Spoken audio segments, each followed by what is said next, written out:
Hola, en este video quiero abordar los temas relacionados con las etapas del enfoque cuantitativo y el origen de las ideas de investigación.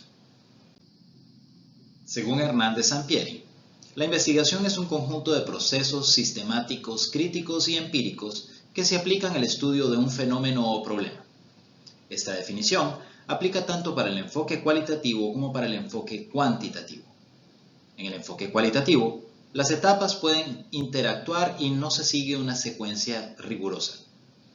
Por otro lado, el método cuantitativo es secuencial y probatorio. Cada etapa precede a la siguiente y no es posible saltarse pasos, a pesar de que es posible redefinir una que otra etapa.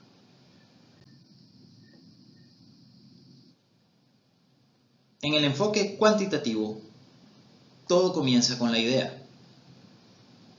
Posteriormente, esta se afina para plantear el problema, se revisa la literatura y se desarrolla un marco teórico, se visualiza el alcance del estudio, esto quiere decir, se definen las unidades de análisis y los límites espaciotemporales del mismo. Se continúa con la elaboración de hipótesis y la definición de las variables. Se desarrolla un diseño de investigación, se define y se selecciona la muestra, se recolectan los datos, se analizan para finalmente concluir con la elaboración del reporte de resultados, el cual puede ser una tesis o un artículo científico. Ahora bien, antes de presentar los principales motores u orígenes de las ideas de investigación, considero conveniente presentar la relación que hay entre la realidad subjetiva y la realidad objetiva. La realidad subjetiva es el conjunto de creencias, presuposiciones y experiencias subjetivas de las personas o el investigador, lo cual puede ir desde la intuición hasta un conjunto sólido de conocimientos empíricos. Por otro lado, la realidad objetiva es externa e independiente y sobre todo es susceptible de conocerse, sea a través de la observación o bien de la experimentación.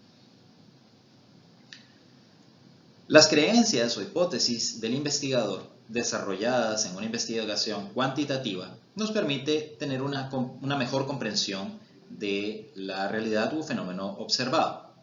Y las hipótesis se desarrollan con base en las teorías existentes, con el fin de explicar mejor un fenómeno. Ahora bien, pueden ocurrir dos casos. Uno es que la hipótesis del investigador no pueda ser rechazada y se puedan dar como válidas, lo que prueba la teoría y, una vez más, permite conocer mejor la realidad del fenómeno observado. Por otro lado, podría darse el caso de que la hipótesis de investigación deba ser rechazada, no pueda darse por válida.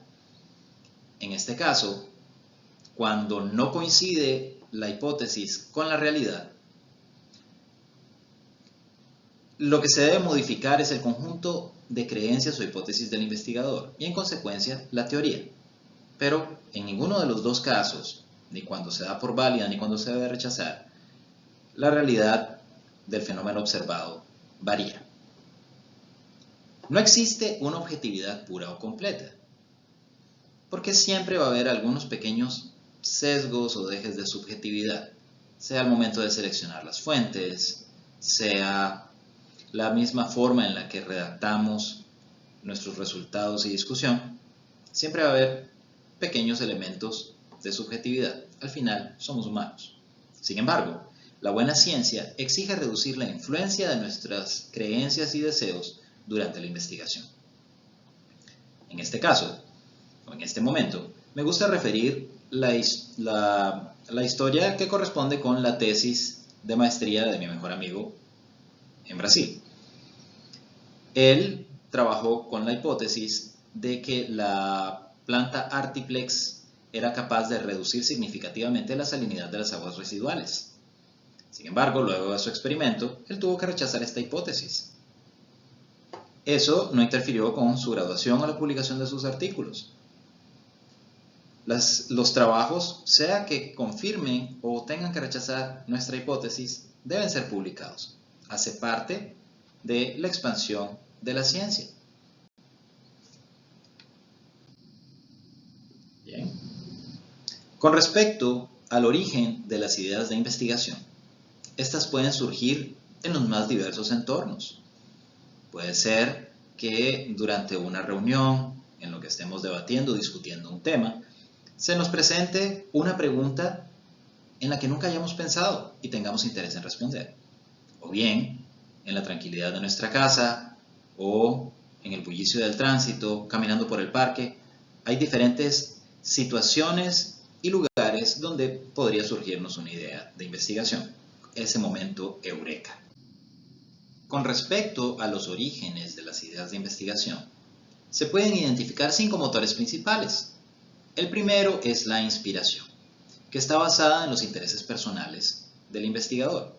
Es bastante frecuente en aquellos que inician su proceso investigativo y que observan un fenómeno o un problema en su entorno y quieren tener un mejor conocimiento al respecto o bien intentar resolverlo. Esto no es suficiente y necesitan revisar la literatura existente con el fin de pulir y acotar mejor el problema de investigación.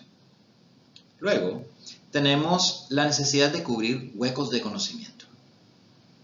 Muchas veces en los papers, sea al final de la discusión o en las conclusiones, podemos observar que los autores escriben futuras direcciones de investigación incluyen, y ahí ellos listan de una o más preguntas que tienen que ver con asuntos que aún quedan pendientes de resolver, de conocer o de trabajar con un poco más de profundidad.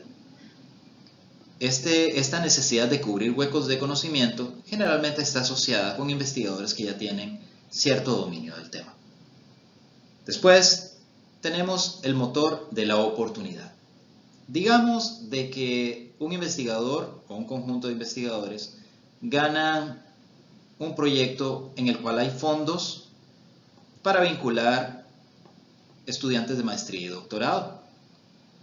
Entonces se lanza una convocatoria, se solicitan hojas de vida para ver aquellos candidatos que cumplen con algunos requisitos que les permitirían hacer este tipo de estudios y mejorar su perfil investigativo.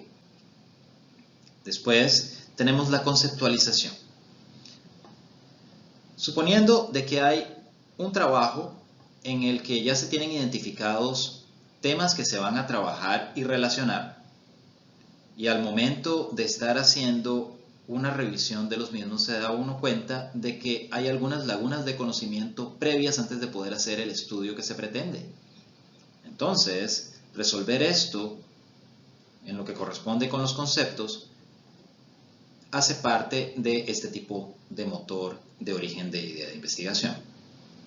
Y finalmente tenemos el de la necesidad de resolver una problemática, sea esto el de disminuir los impactos negativos del cambio climático, el de resolver situaciones de pobreza o de falta de agua, ese tipo de situaciones que es necesario resolver. Un ejemplo que incluye estos 5 motores, que tal vez sea fácil de entender en este momento, es el de la pandemia de COVID-19. Bien, durante la pandemia hubo conceptualización en el sentido de que era algo totalmente nuevo y por lo tanto había que conocerlo casi desde sus orígenes hasta las consecuencias que tenía. Teníamos oportunidades porque muchas organizaciones dispusieron fondos con el fin de realizar estudios relacionados con esta problemática. Había necesidad de cubrir huecos del conocimiento, pues un estudio siempre dejaba asuntos pendientes por resolver. Había claramente una problemática que tenía que ver con disminuir la mortalidad del mismo, lo cual llevaba a investigaciones originadas en la inspiración. Ejemplo, los dispensadores de alcohol en gel. Bien. Entonces espero que el ejemplo haya servido para ustedes tener una mejor comprensión al respecto de las ideas de investigación y sus orígenes. Les comparto las referencias. Gracias por acompañarme.